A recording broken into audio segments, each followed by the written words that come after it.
কি ভাবতেছেন? এভাবে রাস্তায় দাঁড়িয়ে, দাঁড়িয়ে কি করতেছি? আরে ভাই, এটা জানতে হলে পুরো ভিডিওটি দেখুন। তো আমি জানি আপনারা এই জায়গাটা দেখে অবশ্যই বুঝতে পারছেন আমি কোথায়। তো আমি হচ্ছে এটা সরারচর রেলওয়ে স্টেশনে। কারণ আমরা কিশোরগঞ্জ ঘুরতে যাব। অনেক দিন যাবৎ বের হওয়া হয় না। ওইজন্য কিন্তু ২ বোন মিলে বের হয়ে গেছি। অবশেষে আমাদের ট্রেনটি চলে আসছে। অনেকক্ষণ যাবৎ ট্রেনের জন্য অপেক্ষা করছি। আর আজকে কিন্তু ট্রেনে অনেক বেশি ভিড় ছিল যেহেতু পরীক্ষা ছিল। ভিড় যেমন তেমন ছিল, গরম ছিল কিন্তু অনেক, অনেক বেশি গরম ছিল। তো ফাইনালি কিন্তু আমরা কিশোরগঞ্জ রেলওয়ে স্টেশনে এসে নেমে পড়ছি। তো এখানেও কিন্তু অনেক লোকজন ছিল। এটা হচ্ছে শহীদি মসজিদ। তো এখান থেকে আমরা অনেক, অনেক উপরে যাব। সাম্পান রুফটপ যেটাকে বলে, আপনারা অনেকেই গিয়েছেন। যারা গিয়েছেন তারা তো অবশ্যই জেনে থাকবেন। তো আমি আস্তে, আস্তে যাওয়ার পথে যেতে, যেতে দেখি যে সামনেই না লিফট সিঁড়িগুলো হয় ওইগুলো। তো ওইগুলো দেখে আমি ভয় পেয়ে গেছি। কারণ আমি ভৈরবে যখন গেছিলাম তখন কিন্তু এই সিঁড়ি দিয়ে উঠতে গিয়েই কিন্তু আমি পায়ে একটু ব্যথা পাইছি। ওইজন্য ভয়ের চোটে আমি উঠি নাই। বোন উঠছে, বোন গেছে। তো আমরা একটু উপরে যাই কিন্তু আমরা সরাসরি লিফটে উঠে গেছি।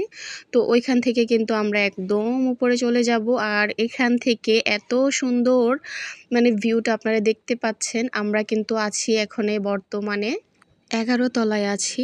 তো উপরে কিন্তু আরেকটা আছে আর নিচেও আছে। তো এই রেস্টুরেন্টটা যখন ১২ তলায় ওঠার পর এত সুন্দরভাবে পুরোটা শহর, কিশোরগঞ্জ শহর দেখা যায়।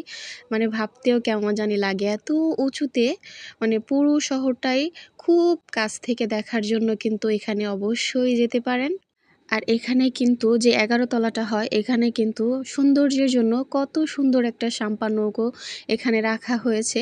এটার জন্য কিন্তু রেস্টুরেন্টের নামটা দেওয়া হয়েছে হয়তোবা সাম্পান রুফটপ। আর এখানে কিন্তু অনেক, অনেক বাতাস ছিল। আমি কিন্তু অল্প সময়ের জন্য হারিয়ে গিয়েছিলাম এত সুন্দর মনোমুগ্ধকর দৃশ্য দেখে। কার না ভালো লাগে বলেন? অবশ্যই মনের ভিতরে একটু হলেও স্বস্তি মেলে। এত সুন্দর দৃশ্য বলে কথা।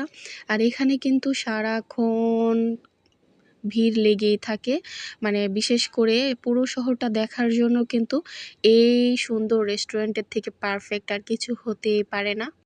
আপনারা যারা, যারা খুব সহজে কিশোরগঞ্জ শহরটা ঘুরে দেখতে চান, তারা কিন্তু এক জায়গা থেকেই পুরো শহরটা একভাবেই দেখতে পারেন।